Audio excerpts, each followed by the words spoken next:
Big TV భక్తి సమాచారం WhatsApp ఛానల్లో జాయిన్ అవ్వండి. అన్ని విశేషాలు ఎప్పటికప్పుడు తెలుసుకోండి. అసలు ఇంతకీ ఈ దత్తాత్రేయ స్వామివారు ఎవరు అనంటే అత్రి అనసూయల పాతివ్రత్యానికి తనను తాను దత్తం చేసుకున్న త్రిమూర్తులు వారి స్వరూపమే దత్తాత్రేయుడు. ఒక్క దత్తాత్రేయుడికి మనం దండం పెడితే చాలు 33 కోట్ల దేవతలకు త్రిమూర్తులకు సమస్తమైన దైవశక్తికి కూడా మనం ప్రణమిల్లినట్టే అని మనకు శాస్త్రవచనం.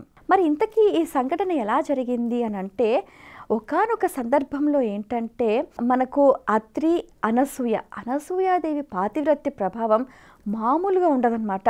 అసలు ఎంతో చక్కగా, ఎంతో నియమంగా, ఎంతో అనుకూలంగా, ఎంతో సాత్వికంగా, అసలు ఎంత వినయ విధేయతలతోటి అంటే ఇంటిని మొత్తం చక్కబరుచుకోవటము, తన ధర్మాన్ని తన కర్తవ్యాన్ని చక్కగా తను నెరవేర్చటము, పతికి ప్రియంగా ఉండటము, మితంగా మాట్లాడటం, హితంగా ఉండటము. అసలు అనసూయాదేవి పాతివ్రత్యాన్ని అందరూ కూడా వేణోళ్ళ పొగుడుతూ ఉంటారు. ఈ వార్త చిన్నగా మనకు ఏంటనంటే బ్రహ్మలోకం, విష్ణులోకం పాకిందనమాట, మహేశ్వరలోకం. అయితే లక్ష్మీ పార్వతీ సరస్వతులు కూడా అసూయపడ్డారు. అబ్బా అంత పాతివ్రత్య ప్రభావమా అని. సరే పరీక్ష పెడదాము అని చెప్పి ఏమైందనంటే బ్రహ్మ విష్ణు మహేశ్వరులు ముగ్గురు కూడా బిచ్చగాళ్ళ రూపంలో అనసూయాదేవి ఇంటికి వస్తారనమాట. ఆ రోజు మధ్యాహ్న సమయం అయింది. అక్కడేమో అత్రి మహర్షి గారు తపస్సు చేసుకుంటున్నారు. ఈవిడేమో అనసూయాదేవి ఇంట్లోనేమో వంటకు నైవేద్యానికి అన్ని సిద్ధం చేస్తుంది. ఇక్కడ ఉపచారము ఆ రోజు శ్రాద్ధకర్మ ఉంటుంది. అది జరిగితే కానీ బ్రాహ్మణులకు భోజనం పెట్టడానికి లేదు. కానీ అతిథులు వచ్చారు, ఆకలి అంటున్నారు, ఏం చేయాలో అర్థం కాదు. ఆమె ఏం చేసిందనంటే సరే అతిథులు భోజన వేళకు వచ్చారు, మిమ్మల్ని తిరస్కరించటం భావ్యం కాదు, అది పాపంతో సమానం, దయచేయండి లోపలికి అని పిలిచింది.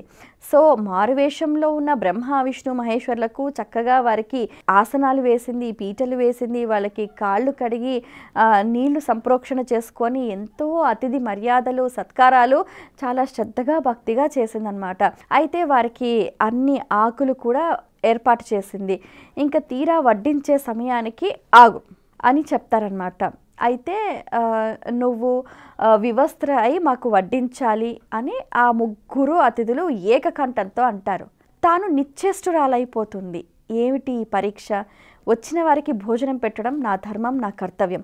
వాళ్ళకి భోజనం పెట్టకపోతే నా పాతివ్రత్య మహిమ, నా ధర్మానికి నేను ఘాతం కలిగించిందని అవుతాను. అది సరి అయింది కాదు అని తాను లోపలికి వెళ్ళి ఒకసారి ధ్యాన నిమగ్నురాలై తన తపోదృష్టితోటి అత్రి మహర్షిని ప్రార్థన చేసి మరి వచ్చిన అతిథులు వారు నమస్కారం చేసి వారు భోజనం పెట్టాలి, మీ అనుజ్ఞ ఇవ్వండి అని చెప్తుంది. సో వచ్చిన వాళ్ళందరూ అమ్మా నాకు భిక్ష భవతీ భిక్షాందేహి అన్నారు. అంటే వచ్చిన అతిథులు కూడా నాకు పసిపాపలతో సమానం, వారికి నేను భిక్ష పెట్టాలి, వారికి నేను భోజనం పెట్టాలి, ఆ భావన నాకు కలిగించు అని అనేసి తాను పట్టుపుటములు వదిలేసి వారికి అన్నం పెట్టడానికి పాత్ర తీసుకొని బయలుదేరుతుంది. అసలు నిజంగా ఆమె పాతివ్రత్య మహిమ వర్ణించటం నిజంగా ఎంత అద్భుతంగా రాసేవాళ్ళు కూడా చాలా చక్కగా తన్మయత్వంగా రాశారు. తీరా ఆమె పాత్ర తీసుకొని యువతలకు వచ్చేసరికి అక్కడ అతిథులు వేరు. అసలు చిరునవ్వులు ఒలుకుతూ పాలబుగ్గలతో మిసమిసలాడుతూ కేవ్మని ఏరుస్తూ ముగ్గురు పసిపాపలు కనిపించారు. చూసి ఆమె కూడా పరవశంతో తన్మయత్వంతో తాను ఎంతో ఔదార్యంతో ఆ ముగ్గురు పిల్లలకు కూడా ఆమెకు పాలు చేపుకు వచ్చాయి. కడుపు నిండా ముగ్గురు పిల్లలకు కూడా చక్కగా పాలు పట్టి ఆ తర్వాత తిను వస్త్రధారణ చేసుకొని ఆ పిల్లలకు వస్త్రధారణ చేసి చక్కగా ముగ్గురిని ఉయ్యాల్లో పడుకోబెట్టి వారికి జోలపాటలు పాడింది. ఆహా ఆ దృశ్యం, ఆ సన్నివేశం ఎంత అద్భుతంగా ఉంటుందో. ఆ తర్వాత అత్రి మహర్షి వచ్చి ఈ సన్నివేశాన్ని చూసి పులకించిపోయి అనసూయాదేవి పాతివ్రత్యానికి ఆమె తెలివితేటలకు ఆయన ఎంతో పొగుడుతాడనమాట. అయితే వీరి ముద్దు మురిపాలకు వీరి భక్తి శ్రద్ధలకు త్రిమూర్తులను వెతుక్కుంటూ లక్ష్మీ పార్వతీ సరస్వతి పరిగెత్తుకుంటూ అత్రి మహర్షి ఆశ్రమానికి చేరుకుంటారు. ఆహా ఆ దృశ్యం ఎంత బాగుంటుందో. త్రిమూర్తులు అలాగే వారి సతీమణులు మా పతులు ఎక్కడా అని అంటే ఇదిగో ఉయ్యాల్లో ఉన్నారంటారు. అనసూయాదేవిని మాకు పతిభిక్ష పెట్టమ్మా అని అంటే అప్పుడు మళ్ళీ వాళ్ళు ప్రార్థన చేస్తే వాళ్ళ నిజస్వరూపాలలో వాళ్ళు వ్యక్తమవుతారనమాట. ఒకరిని పరీక్ష పెట్టడానికి వచ్చారు, వారి భక్తి పారవస్యానికి తమని తాము దప్తం చేసుకున్నారనమాట.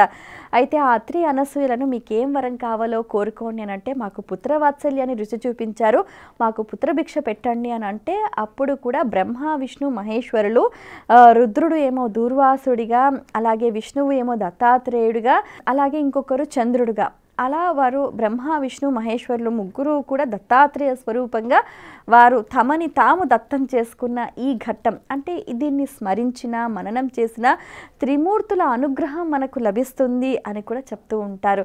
అయితే ఈ ఘట్టం, ఈ సన్నివేశాన్ని మనం మననం చేసుకుంటే ఇందులో చాలా రకాల విషయాలు అనేవి మనకు అవగతం అవుతూ ఉంటాయి. ఏంటి అని అంటే ఒక పరీక్ష ఎదురైనప్పుడు మనం వెనకడుగు వేయకూడదు. ధైర్య సాహసాలతోటి ఒక సూక్ష్మ దృష్టి, సూక్ష్మ బుద్ధితోటి మనం ఆ సందర్భాన్ని మనం జయించాలన్నమాట. అయితే ఏంటి, ఇది ఓవర్ నైట్లో మనకు వచ్చేది కాదు, నిరంతరమైన సాధన అనేది చెయ్యాలన్నమాట. ఏది ఏమైనా మనం సాధనలో సిద్ధి పొందాలి అని అంటే గురువు అనుగ్రహం అనేది తప్పనిసరిగా ఉండాలి. ఓం శ్రీ దత్తాత్రేయాయ నమః. For more videos like this, subscribe Big TV channel.